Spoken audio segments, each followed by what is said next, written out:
ETF index mutual funds నేర్చుకుని stock మార్కెట్లో రాణించాలనుకుంటున్నారా? వెంటనే ఈ నెంబర్కి కాల్ చేయండి.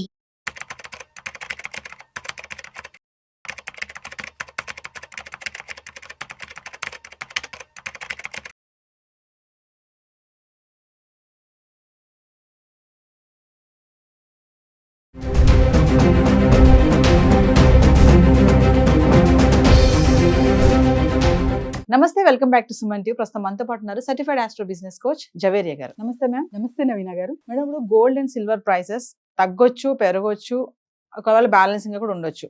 మరి నా క్వశ్చన్ ఏంటంటే, ఒకవేళ ఇంటర్నేషనల్ మార్కెట్ కానీ బులియన్ మార్కెట్లో రేట్లు చూసుకుంటే మన దేశంలో బంగారం ధరల పైన వీటి యొక్క ఇంపాక్ట్ ఎలా ఉంటుందంటారు? ఎస్ నవీన గారు, బులియన్ మార్కెట్ అనేది ప్రాంతాల వారీగా కూడా ఉంటుంది. మన Hyderabad bullion market, Indian bullion market, so రకరకాలుగా దేశవ్యాప్తంగా కూడా సపరేట్గా కంట్రీ వైజ్, స్టేట్ వైజ్, ఖచ్చితంగా సిటీ వైజ్ అనేది మనం చూస్తూ ఉంటాం. కానీ ఒక్క డెసిషన్ లండన్ బులియన్ మార్కెట్లో జరిగింది అంటే అది దాని అంటే ఆ డిటర్మినేషన్ అన్నమాట. సో దాని ప్రభావం ఖచ్చితంగా ఓవరాల్ వరల్డ్ మీద కూడా ఉంటుంది. ఇప్పుడు డాలర్ ఉంటుంది కదా మేడం, మనం డాలర్ గురించి మాట్లాడుకుంటున్నాం డైలీ. అంటే డాలర్ కనుక చేంజ్ అవుతూ ఉంటే ప్రైస్, దాని ఇంపాక్ట్ కూడా గోల్డ్ ప్రైస్ పైన చూపిస్తుంది అంటారా? డెఫినెట్లీ. ఎందుకంటే డాలర్ ఎప్పుడైతే మనకు స్ట్రాంగ్ ఉంటుందో అప్పుడు గోల్డ్ ప్రైస్ తగ్గముఖం పడుతుంది. ఇది అంటే మెన్షన్ చేసుకోవాలి ప్రతి ఒక్కరు.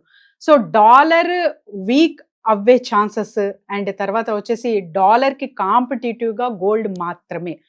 డాలర్ వీక్ అవుతుంది అంటే అక్కడ గోల్డ్ హైక్ అవుతుంది అని అర్థం అనమాట. ఎందుకంటే ఓవరాల్గా స్టాక్ మార్కెట్ చూసుకుంటే డాలర్ ఎప్పుడైతే పెరుగుతుందో అప్పుడు గోల్డ్ మీద ఇన్వెస్ట్మెంట్ కన్నా కూడా అదర్ థింగ్స్ మీద చాలా వరకు స్టాక్స్ మీద ఇన్వెస్ట్మెంట్ పెట్టడం జరుగుతుంది సామాన్యంగా చూసుకుంటే ఇన్వెస్టర్స్. కానీ డాలర్ వీక్ అవుతుంది అంటే సెకండ్ థాట్ చేయకుండా కమోడిటీ మార్కెట్ వైపు చూస్తారనమాట. కమోడిటీ మార్కెట్ వైపు చూసినప్పుడు కమోడిటీస్ లో ద స్ట్రాంగెస్ట్ వచ్చేసి ఫస్ట్ వచ్చేసి గోల్డ్ అండ్ నెక్స్ట్ సిల్వర్ వస్తుంది. సో వీటిపైనే ఎక్కువ ఇన్వెస్ట్మెంట్ పెడతారు కాబట్టి సో దీని ప్రభావం డాలర్ ఫ్లక్చుయేషన్ అవ్వినప్పుడు గోల్డ్ మీద ఖచ్చితంగా ఉంటుంది. నవీన గారు, జవేరియా గారు, ఇప్పుడు 1,00,000 వరకు వెళ్ళిన 1,00,000 దాటింది అనుకోండి, అక్కడ వరకు వెళ్ళిన ధర ఒకసారి కింద పడడం చూసాం మనం. కింద అంటే 90 నుంచి 1,00,000 మధ్యలో ఊగిసలాడుతుంది అనుకోవచ్చు. మరి చూసుకుంటే నిన్న మనకి 24 క్యారెట్స్ 98,000 ఉంది, ఈ రోజు చూస్తే 99,000కి వచ్చింది.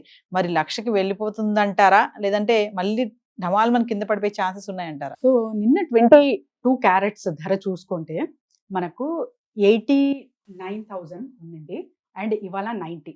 కానీ 24 క్యారెట్స్ చూసుకుంటే మనకు 98 అండ్ ఇవాళ 99. సో ఆల్మోస్ట్ హైక్ అన్నది ఎక్కువ చూస్తున్నాము. సో అలాంటప్పుడు ఇంకా హైక్ అవే ఛాన్సెస్ ఉందా అంటే ఖచ్చితంగా ఉంటుంది. కానీ ఎప్పుడైతే ఇంటర్నేషనల్ మార్కెట్ అండ్ గ్లోబల్ ప్రభావం కూడా చూస్తూ ఉంటాము నవీన గారు. అండ్ తర్వాత వచ్చేసి వార్స్ ఎఫెక్ట్ కానివ్వండి, టారిఫ్ ఎఫెక్ట్ కానివ్వండి, అండ్ ఇంకా చెప్పుకొని వెళ్తూ ఉంటే స్థిరంగా ఎప్పుడైతే వరల్డ్ ఉంటుందో అప్పుడు ఖచ్చితంగా మనకు గోల్డ్ తగ్గముఖం పడుతుంది. సో ఎవ్రీథింగ్ మార్కెట్ కానివ్వండి, సిచ్యువేషన్స్ కానివ్వండి, ఇవన్నీ నార్మల్ అవ్వే కొద్దీ మనకు గోల్డ్ ప్రైస్ అనేది తగ్గముఖం పడుతుంది. కానీ ప్రస్తుతం చూస్తుంటే అది అవ్వే ఛాన్సెస్ ఉండదు. ఎందుకంటే నిన్న కొంచెం తగ్గింది, స్వల్పగా తగ్గింది అని చూస్తే ఇవాళ డబల్ రేట్ పెరిగే అవకాశం చాలా ఉన్నాయన్నమాట. అంటే ఫ్లక్చుయేషన్ కూడా ఇంత ఈ రేంజ్ లో జరుగుతుంది కాబట్టి తగ్గుతుంది ప్రస్తుతం అయితే ఊహించగలము, కానీ అది సాధ్యం కాదు అని కూడా చాలా మంది చెప్తున్నారు. అంటే మళ్ళీ అనుకోవచ్చు అంటారా, అమ్మో 1,00,000 అయిపోయింది బంగారం ధర, తులం 1,00,000 రూపాయలు అనే మాట. అంటే మనం అనుకున్న ఒక 2 months బ్యాకే అనుకుంటే 1,00,000 వరకు వెళ్ళినప్పుడు బంగారం తులం 1,00,000 అన్నాం కదా, మరి ఈరోజు 99,000 ఉంది, రేపడు 1,00,000 అనే అయిపోయే ఛాన్సెస్ ఉన్నాయంటే ఏం చెప్తారు ఒకసారి? 1,00,000 కాదు నవీన గారు, 1,25,000 వరకు కూడా వెళ్తుంది. ఆ ఛాన్సెస్ కూడా ఉన్నాయి. కానీ ఎప్పుడు ఏంటి అనేది ఒకేసారి అవుతుందా, మరి 1 month, 1 or 2 months or 3 months లో అవుతుందా అంటే అది జరిగే పని కాదు. చాలా అంటే మినిమం గా హైక్ అవుతూ పోతుంది అనమాట. మరి కమింగ్ టు అమెరికా అధ్యక్షుడు డొనాల్డ్ ట్రంప్, మనం అనుకుంటాం ప్రతి దానికి కూడా ట్రంప్ యొక్క ఇంపాక్ట్ ఉంటుంది. అంటే ట్రంప్ తీసుకునే నిర్ణయాలు అన్ని దేశాల పైన కూడా ఇంపాక్ట్ చూపిస్తుందని. మరి ఈ రోజు 1,00,000కు వెళ్తుంది బంగారం ధర అంటే దీనికి కూడా మనం ట్రంప్ తీసుకోవచ్చు అంటారా? వన్ ఆఫ్ ది రీజన్ అనుకోవచ్చు. ఎందుకంటే ట్రంప్ కేవలం తన మూలానే అని కూడా మనము ఇక్కడ ఫింగర్ పాయింట్ చేయకూడదు. But he's also one of the reason అన్నమాట. ఎందుకంటే తను తీసుకున్న డెసిషన్స్ వలన మొత్తం అంటే చాలా మేజర్ చేంజెస్ చూసాం. Yes. అసలు ఊహించలేని major changes in world wide గా ఇంటర్నేషనల్ మార్కెట్ పైన పడింది కాబట్టి టారిఫ్ వలన చెప్తున్నాను నేను.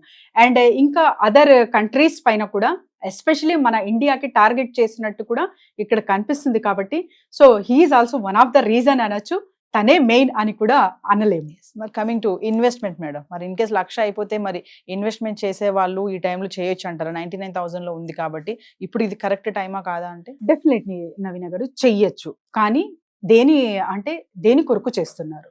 For future purpose long term చేస్తున్నారా, లేకపోతే ఇవాళ నాకు కావాలి నచ్చింది ఒక నగ, నేను నగ కొనాలి ఆర్నమెంట్ రూపంలో చేస్తున్నారా అనేది ఎవరికి వాళ్ళు డెసిషన్ తీసుకోవాలి. సో నా దగ్గర డబ్బులు ఉన్నాయి, ఆర్నమెంట్ రూపంలో నేను వెళ్ళాలనుకుంటున్నాను, ఏదో ఒక జ్యువెలరీ పర్చేస్ చేయాలనుకుంటున్నాను అంటే క్యాలిక్యులేట్ ద యువర్ ఎకానమీ.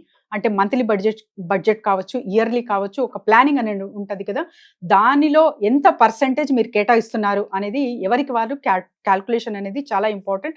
అది చేసుకొని కొనుగోలు చేసుకుంటే అసలు సమస్య ఉండదు. కానీ నేను అంటే ఇప్పుడే ఉన్న డబ్బంతా ఇందులోనే ఇన్వెస్ట్ చేయాలనుకుంటున్నాను అంటే that is not the correct thing. Zaveri గారు, మరి మిమ్మల్ని కాంటాక్ట్ చేయాలంటే బిజినెస్ ఐడియాస్ కోసం ఒకసారి డెఫినెట్లీ నవీన గారు కింద స్క్రోల్ అవుతున్న నంబర్కి కాంటాక్ట్ చేయొచ్చు.